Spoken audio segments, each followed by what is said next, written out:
Marcus Chen held his breath as he walked through the crowded marketplace. The smell was terrible. Sweat, fear, and worse things mixed together in the hot air of Kepler Station.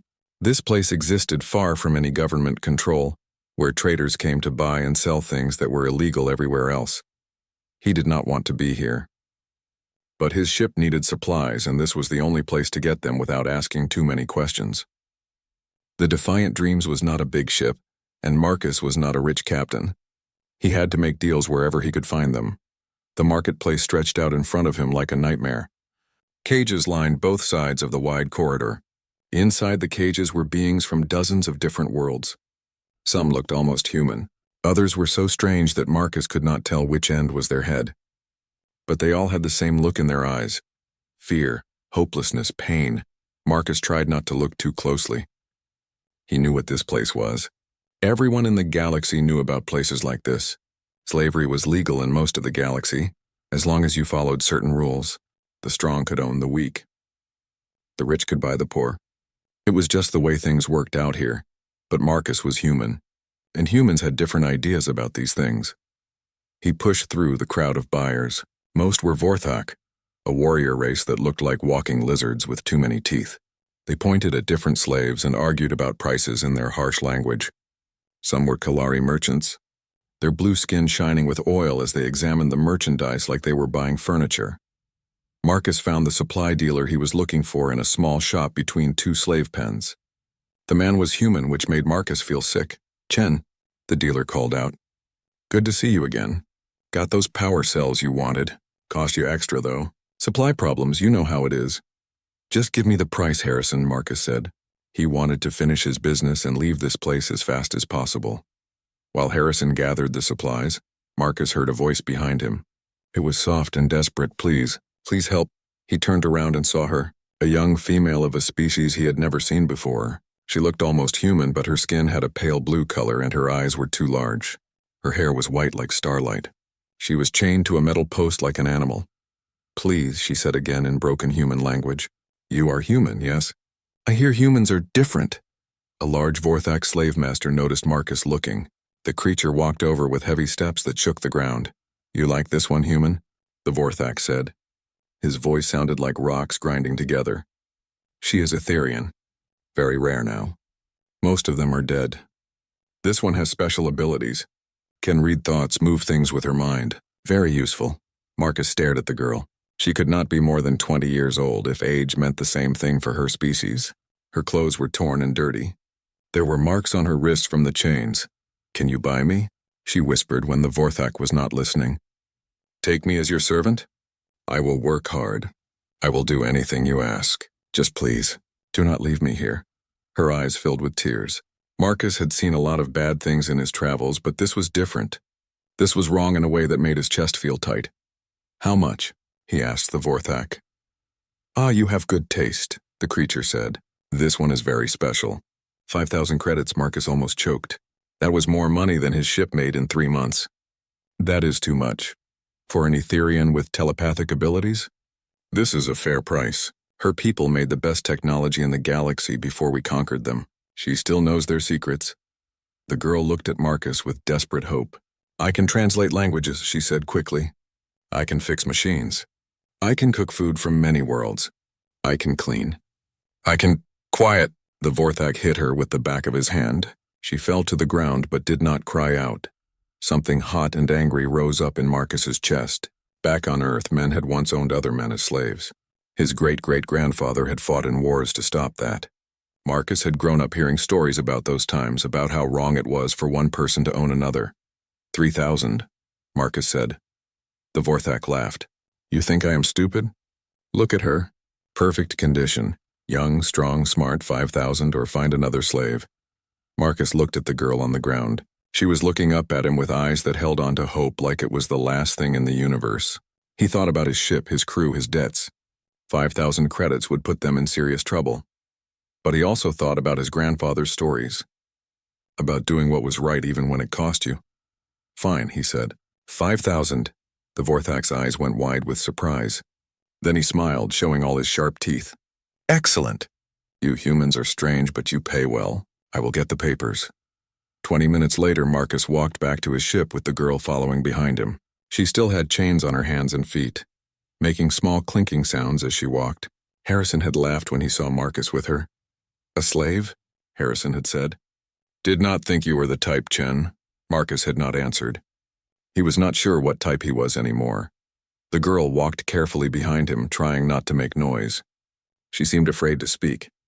Marcus could feel his crew's eyes on them as they approached the ship. His first officer, Sarah Martinez, met them at the airlock. "Captain?" Sarah asked, looking at the girl. "What is this?" "She is coming with us," Marcus said. "We need a translator for the outer worlds." Sarah raised one eyebrow but said nothing more. She knew Marcus well enough to trust his judgment, even when she did not understand it. Inside the ship, Marcus led the girl to a small storage room that had been converted into extra quarters. It was not big, but it had a bed and a small table. "You can stay here," he said. "Are you hungry?" The girl nodded but did not speak. Marcus went to the food dispenser and came back with a meal packet and a cup of water. She took them with shaking hands. "What is your name?" Marcus asked. "I am called Zara," she said quietly. "I was once Zara of the Bright Sands tribe on Etherios Prime. Now I am just Zara." "Just Zara is fine," Marcus said. "My name is Marcus. I am the captain of this ship." She looked confused. "You are not my master?" Marcus felt that angry feeling again. "No, I'm not your master. You are not my slave. But you bought me. I bought you to get you away from that place. There is a difference." Zara stared at him like he was speaking a language she had never heard before. In a way, maybe he was. "Rest now," Marcus said. "Tomorrow we can figure out what comes next." As he left her alone, Marcus wondered what he had just done. His crew was going to ask questions. The girl was traumatized and afraid, and he was now 5,000 credits poorer. But when he thought about those desperate eyes, he knew he had made the right choice, even if he did not know what that choice would cost him. 3 days had passed since Marcus brought Zara aboard the Defiant Dreams. She spent most of her time in the small room he had given her, coming out only when someone brought her food. The crew whispered about her when they thought Marcus could not hear. "She is afraid of us," said Tommy Rodriguez, the ship's engineer. He was young and had a kind face, but even he made Zara nervous. "Can you blame her?" Sarah Martinez replied. "Look what those monsters did to her people." Marcus had learned more about the Etherians from the ship's computer. They had been a peaceful race with amazing technology. Their cities had floated in the clouds of their homeworld. They could speak to each other with their minds across great distances. They had never built weapons of war because they had never needed them. Then, the Dominion Empire found them. The Dominion was made up of several warrior races who believed that strong people should rule over weak people. They had swept across Etherian space like a plague. Most Etherians were killed. The survivors were taken as slaves because their telepathic abilities made them valuable. Now Zara was one of the last of her kind, and she was terrified. On the 4th day, Marcus decided to try talking to her again. He found her sitting on her bed, staring at the wall. The chains were still on her wrists and ankles. He had asked her if she wanted them removed, but she had shaken her head. "They make me feel safe," she had said. "Without them, bad things happen." Marcus did not understand, but he did not push. "Zara," he said gently, "can you tell me about your home?" She looked at him with those large, sad eyes. "Why do you want to know?" "Because I'm curious. Your people sound interesting." She was quiet for a long time. Then she began to speak in a voice barely louder than a whisper. "Etherios Prime was beautiful. Our cities floated on clouds high above the surface. The sky was always purple there, and we had 3 moons. My family lived in the Cloud Gardens district. We grew food that glowed with soft light." Her voice got even quieter. "I was studying to be a harmony keeper. We helped settle arguments between families and tribes. We used our mental abilities to help people understand each other better." "That sounds like important work," Marcus said. It was. Her eyes filled with tears. "But then the ships came. So many ships. They blocked out the sky. We tried to surrender immediately. Etherians do not like violence. We thought if we gave up quickly, they would let us live in peace." She wiped her eyes with the back of her hand. "We were wrong. They said we were too dangerous to live free. Our telepathic abilities made us a threat, so they killed most of us and took the rest as slaves." Marcus felt that angry feeling again. "How many of you are left?" "I do not know." maybe a few thousand scattered across the galaxy. We used to number in the millions. They sat in silence for a while. Finally, Marcus asked, "What happened to your family?" Zara's face went very pale. "I do not want to talk about that." Marcus nodded. "I understand.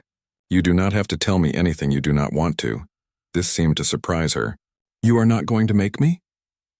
"No, why would I do that?" "Because you own me now. Masters can make their slaves do anything they want." Marcus leaned forward. "Zara, listen to me carefully. I do not own you. You are not my slave. You are a person, and you have the right to make your own choices." She stared at him like he had grown a second head. "That is not how it works. The strong rule the weak. The rich own the poor. This is the way of all civilized species." "Maybe," Marcus said, "but humans have different ideas about what makes someone civilized."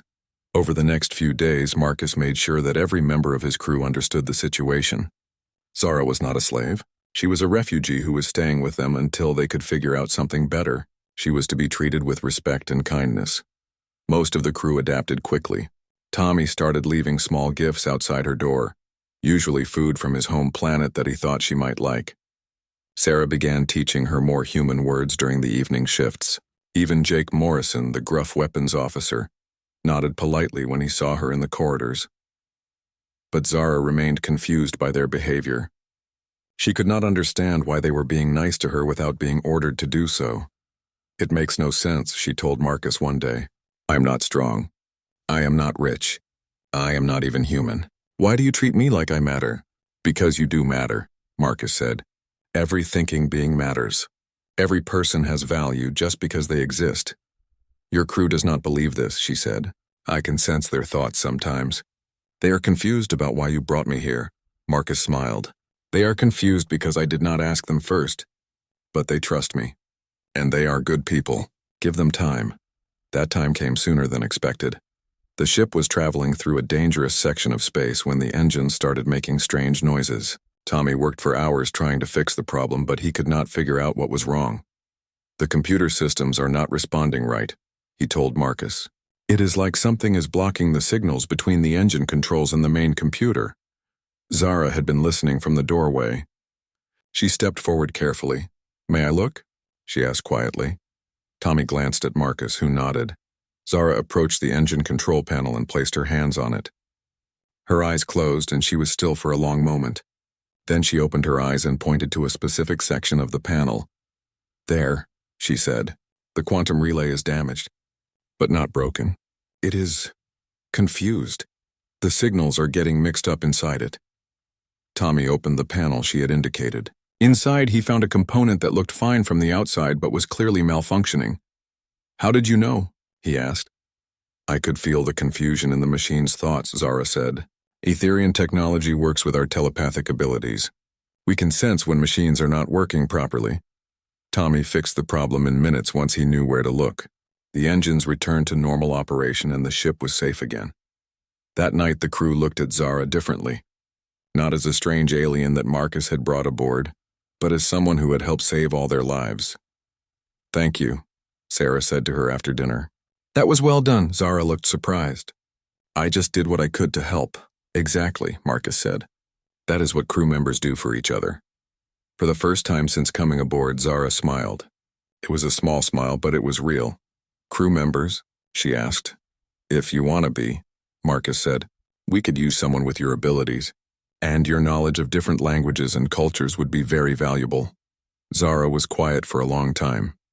Then she asked, "What would you pay me?" The question surprised Marcus. "Pay you? Crew members get paid, do they not?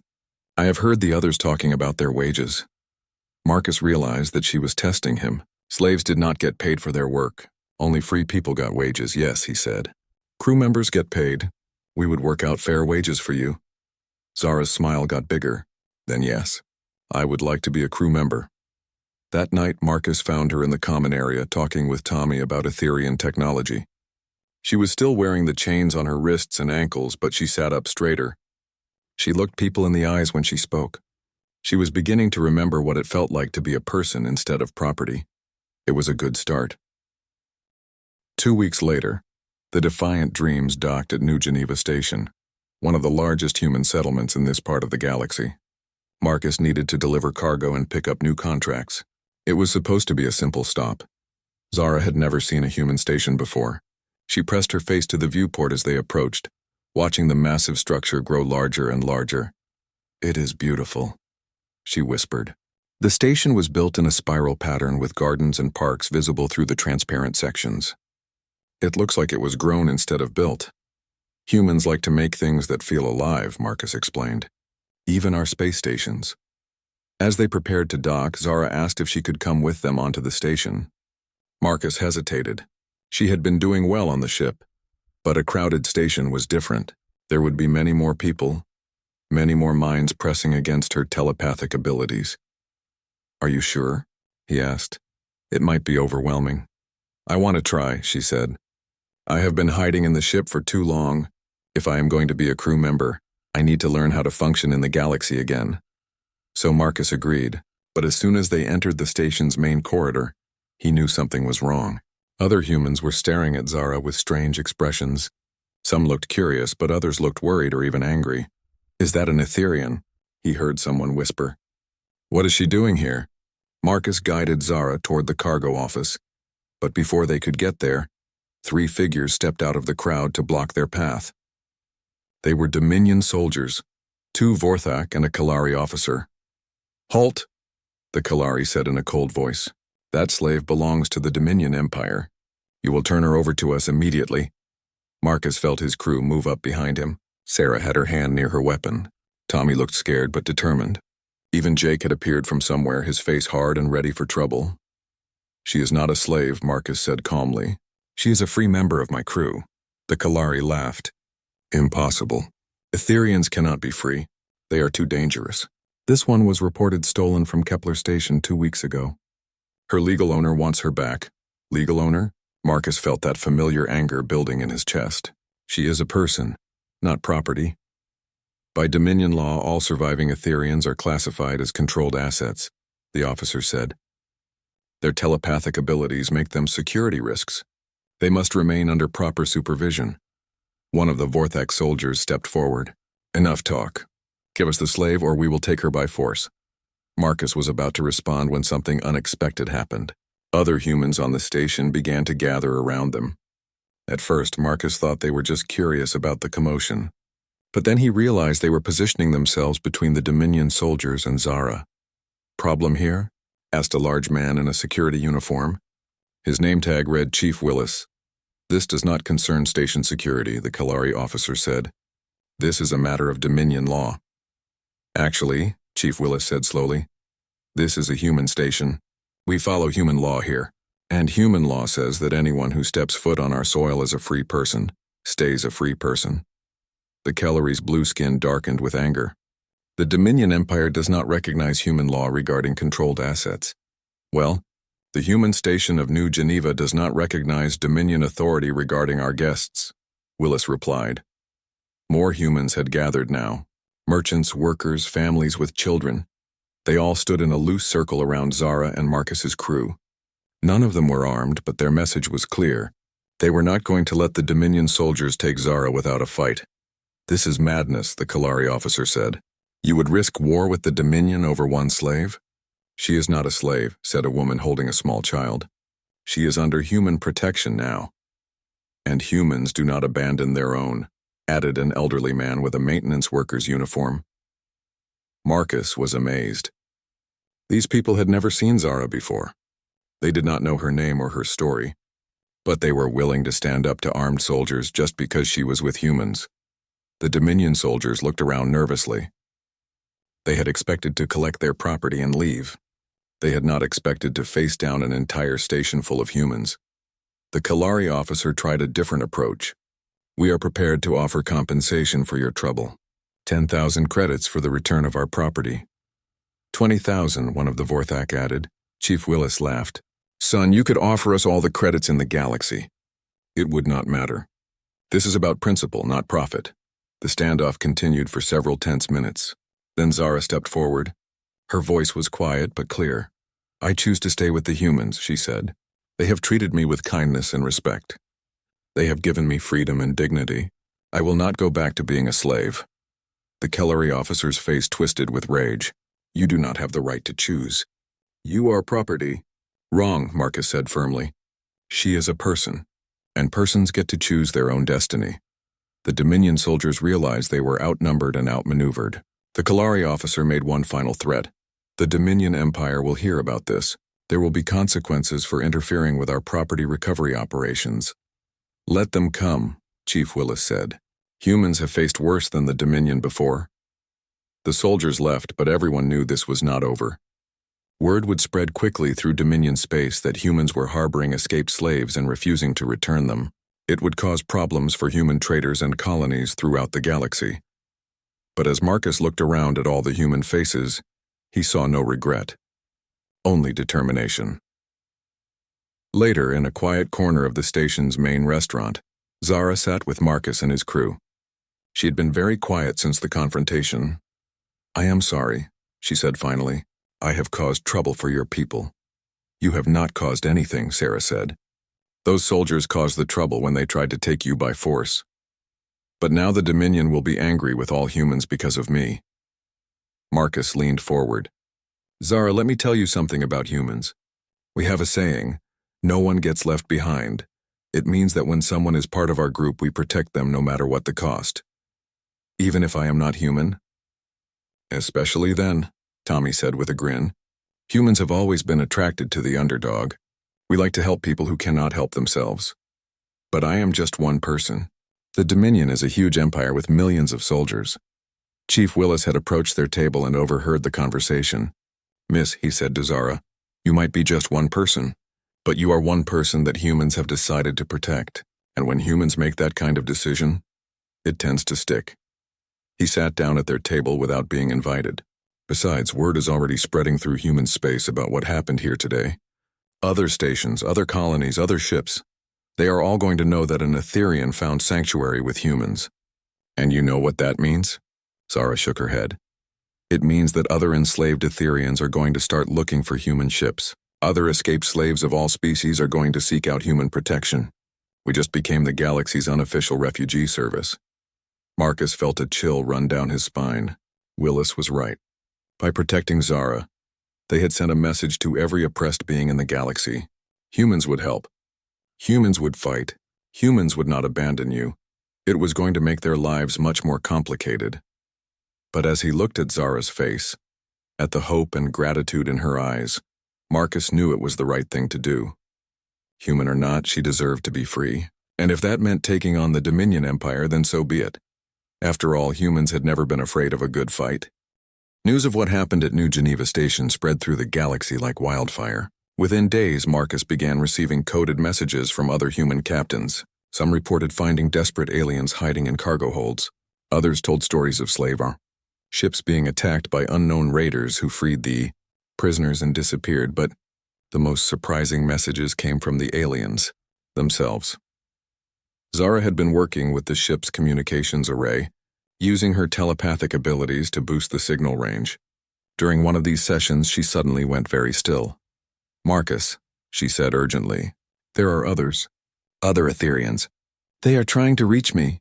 She closed her eyes and placed both hands on the communication console.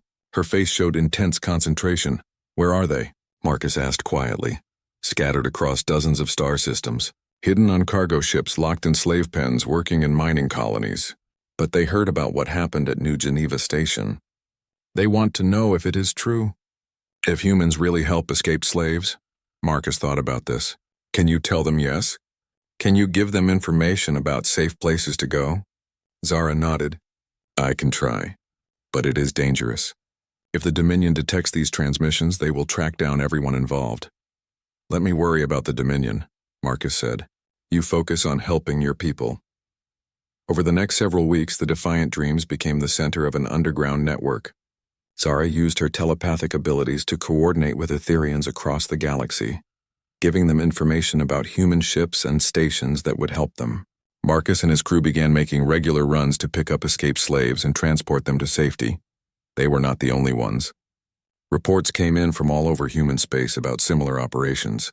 A mining ship captain named Rodriguez had rescued 30 Kalari slaves from an asteroid facility. A medical transport run by Dr. Kim had evacuated an entire family of Zentorians from a factory world. Even human merchants who had never shown interest in politics were suddenly finding reasons to visit worlds with large slave populations. But success came with a price. The Dominion Empire was furious. They issued formal complaints to every government in the galaxy, demanding that humans stop interfering with their property recovery operations. When diplomacy failed, they tried economic pressure. Trade routes were blocked. Human ships were denied refueling rights at Dominion stations. Cargoes were confiscated on false charges. The Dominion even pressured other species to stop doing business with humans entirely. Most alien governments quickly agreed to the Dominion's demands. The Empire was too powerful to anger over something as minor as human feelings about slavery. "We are being cut off," Sarah reported during one of their daily briefings. "Half the trade routes we used to use are now forbidden to human ships. Fuel prices have tripled, and 3 of our regular customers have canceled their contracts." Marcus studied the star charts on his computer screen. Red X marks showed all the systems that were now off limits to human vessels. There were a lot of them. "How long can we keep this up?" Tommy asked. "I mean, helping people is great, but we need to eat too." It was a fair question. The Defiant Dreams was already operating at a loss. The money Marcus had spent to buy Zara had put them in debt, and the rescued slaves they were transporting could not pay for passage. Other human ships were facing the same problems, but then something unexpected happened. "Captain," Jake Morrison called from the communication station. "You need to hear this." The message was from Captain Elena Vasquez of the merchant vessel Golden Horizon. Marcus knew her by reputation. She was one of the most successful traders in human space. "Marcus," her voice said through the speakers, "I heard about your refugee operations. I want in. I have contacts throughout the Centauri sector who are willing to help. We are setting up a proper network, safe houses, supply depots, medical stations. The Dominion wants to play economic warfare? Let them try. Humans have been through worse and survived." Similar messages began arriving from other captains, colony administrators, even some human government officials. What had started as individual acts of kindness was becoming something much larger. Zara was amazed by the response. "I do not understand," she told Marcus. "These people do not know me. They do not know the other slaves we are helping. Why are they risking so much?" "Because it is the right thing to do," Marcus said. "And when humans see something that is clearly right or clearly wrong, we tend to act on it. But you are making enemies of the most powerful empire in the galaxy." Marcus shrugged. "We have made enemies of powerful empires before. It usually works out." The operation grew quickly. Within a month, there were safe routes through human space for escaped slaves of any species. Hidden bases were established on remote worlds where refugees could rest and recover before moving on to permanent homes. Medical teams were set up to help traumatized survivors heal from their experiences. Zara became one of the key coordinators of the network. Her telepathic abilities made her invaluable for long-range communication, and her knowledge of Dominion procedures helped plan rescue operations. She was no longer the frightened, broken girl Marcus had found in the slave market. She had become a leader in her own right, but the Dominion was not sitting still. "They are mobilizing a fleet," Chief Willis reported during a secret meeting on New Geneva Station. "Intelligence sources say they are calling it a correction operation. They plan to make examples of human colonies that are harboring escaped slaves." Marcus felt his blood run cold. "Which colonies?" "All of them eventually. But they are starting with the outer settlements, places that are far from Earth and poorly defended." The room fell silent. Everyone knew what this meant. The Dominion was not content with economic pressure anymore. They were preparing for war. "How long do we have?" asked Captain Vasquez. "Maybe 2 months before they reach the first targets." Marcus looked around the room at all the human faces. Merchants, soldiers, colonists, ship captains. They were all ordinary people who had gotten involved in something much bigger than themselves. They had started helping a few escaped slaves and ended up challenging one of the most powerful empires in the galaxy. "So what do we do?" Tommy asked quietly. "We fight," said a voice from the back of the room. It was Dr. Kim, the medical transport captain. She was a small, quiet woman who rarely spoke up in meetings. "We fight because if we do not, then slavery wins. And slavery is wrong." Murmurs of agreement filled the room. Marcus realized that despite the danger, Despite the overwhelming odds, these people were not going to back down. "The Dominion expects us to be scared," Chief Willis said. "They think if they show enough force, we will give up and hand over the refugees. They do not understand humans very well." "What do they not understand?" Zara asked. Willis smiled grimly. "They do not understand that humans are most dangerous when we are protecting something we care about. And we care about freedom. For everyone." Marcus stood up. "Then we prepare for war. We warn the colonies. We organize defenses. We gather every ship and every person who is willing to fight." "Against the entire Dominion Empire?" someone asked. "Against anyone who thinks they can make slaves out of free people," Marcus replied. Zara looked around the room at all the determined human faces. A year ago she had been a broken slave, chained like an animal and begging for someone to buy her. Now she was part of something that might change the galaxy forever. She thought about all the other Etherians still in chains, all the other species living in fear of their masters. The humans were offering them something more precious than gold or jewels. They were offering them hope. The storm was coming. But for the first time since her world died, Zara believed they might actually win. Care. The Dominion Correction Fleet arrived at the edge of human space 2 months later. 300 warships, including some of the largest dreadnoughts ever built. Their message was clear: surrender the escaped slaves or watch your colonies burn. Marcus stood on the bridge of the Defiant Dreams, looking at the tactical display. Around him floated nearly 100 human ships of every size and type. Cargo haulers with improvised weapons, mining vessels equipped with explosive charges, even luxury yachts that had volunteered for the fight. It should have been hopeless. The Dominion fleet outgunned them 10-1, but Marcus was not looking at his own ships. He was looking at the other contacts on the scanner. Ships of dozens of different species all flying together under improvised battle flags. Escaped slaves who had learned to fight. Free traders who were sick of Dominion bullying. Even some former Dominion citizens who had decided they were on the wrong side. "How many?" Sarah asked quietly. "Nearly 800 ships total," Marcus replied. "Not all of them are warships, but they are all here." In the communication center, Zara sat surrounded by complex equipment that blended human technology with Etherian telepathic amplifiers. Her eyes were closed in concentration as she coordinated with Etherian survivors scattered throughout the fleet. "All units report ready," she said without opening her eyes. "The telepathic network is functioning at full capacity." This was their secret weapon. While the Dominion fleet used traditional radio communications that could be intercepted or jammed, the human alliance was linked by a network of telepathic minds. Zara and nearly 50 other Etherians provided instant, undetectable communication across the entire battle group. Admiral Korthax of the Dominion fleet sent one final transmission.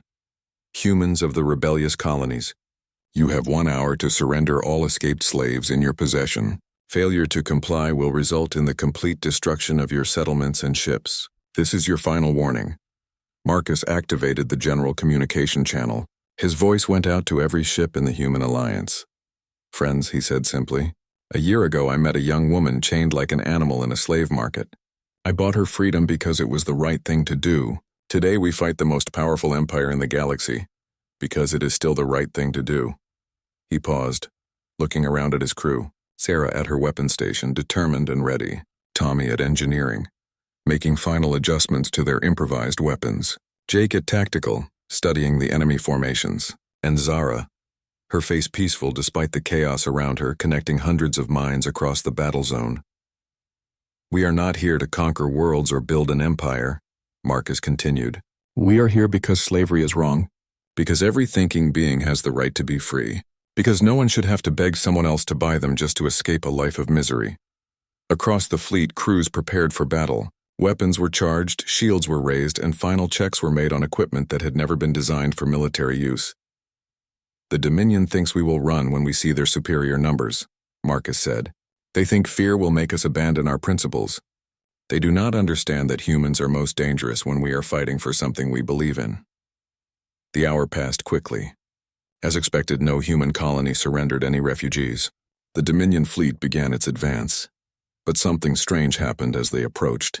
The human ships did not form traditional battle lines or attempt conventional military tactics. Instead, they scattered in all directions, moving in patterns that seemed random and chaotic. What are they doing? Admiral Korthax demanded of his tactical officers. This is not how space battles are fought. He was right. Space battles were typically formal affairs with large ships exchanging fire at long range until one side was destroyed or retreated. The Dominion had perfected this type of warfare over centuries of conquest, but the humans were not playing by those rules. As small groups of human ships darted in and out of the Dominion, formations like angry insects, striking at weak points and then disappearing before return fire could find them. Mining ships used their industrial equipment to tear holes in enemy hulls. Cargo haulers rammed Dominion vessels at full speed, sacrificing themselves to take out much larger warships. The telepathic network made it possible. Every human captain knew instantly where every other ship was and what they were doing. There was no confusion, no friendly fire, no wasted effort.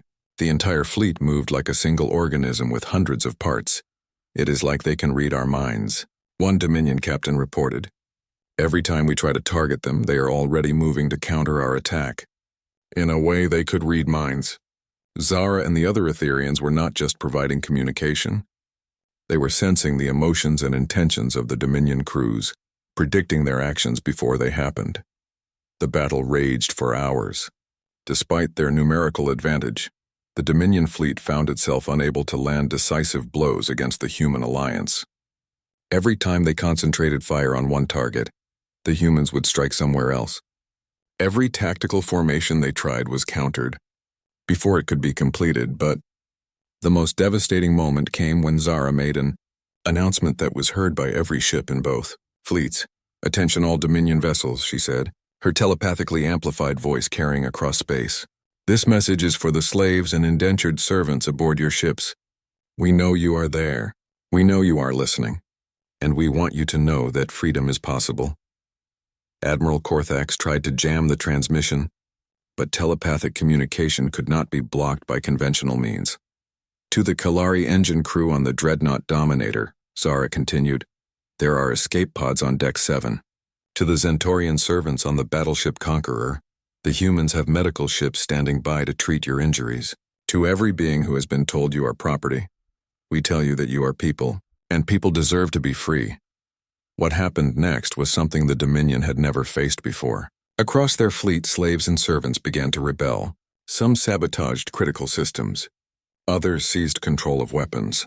A few even managed to steal ships and flee to the human lines. The rebellion spread like a virus through the Dominion fleet. Ships that had seemed unstoppable suddenly found themselves crippled by internal conflicts. Entire vessels switched sides as their oppressed crews overthrew their masters. Admiral Korthax watched in horror as his overwhelming advantage crumbled away. Nearly a quarter of his fleet was either destroyed, captured, or in full revolt. The rest were demoralized and confused. "This is impossible," he screamed at his staff. "Slaves do not rebel. They cannot organize. They cannot fight back." "These are not ordinary slaves, Admiral," his tactical officer replied quietly. "They have been in contact with the humans. They have learned to hope again. And hope is a dangerous thing." As the battle turned against them, the Dominion fleet began to retreat. But Marcus was not content to simply drive them away. "All ships," he broadcast to the human alliance, "pursue and assist any Dominion vessel that wants to surrender. Priority goes to liberating enslaved crews." The retreat became a rout. Dominion ships scattered in all directions, many of them broadcasting surrender signals. The Great Correction fleet that was supposed to crush human resistance had been defeated by cargo haulers and mining ships. In the aftermath, Marcus found himself aboard New Geneva Station, surrounded by reporters and government officials from across the galaxy. The story of the battle was spreading faster than news had ever traveled before. "Captain Chen," asked a reporter from the Centauri Broadcasting Network, "what do you say to those who claim this victory was just luck?" "I say they are right," Marcus replied. "We were lucky that slavery made our enemies weak. We were lucky that free people fight harder than slaves. We were lucky that doing the right thing turned out to be the smart thing too." Another reporter asked, "What happens now?" "The Dominion Empire is still the most powerful force in the galaxy." Marcus looked across the room at Zara, who was coordinating refugee assistance with a team of volunteers. She had removed the chains from her wrists and ankles weeks ago, but she still wore them around her neck like a reminder of where she had come from. "Now we do the hard work," Marcus said. "Winning a battle is easy compared to building a better galaxy. But we have something the Dominion does not have. What is that? We have people who believe freedom is worth fighting for. And we have learned that when free people work together, there is no limit to what they can accomplish. The war was far from over. The Dominion Empire would regroup and try again. Other species would have to choose between the old ways and the new. There would be more battles, more losses, more difficult decisions. But something fundamental had changed in the galaxy.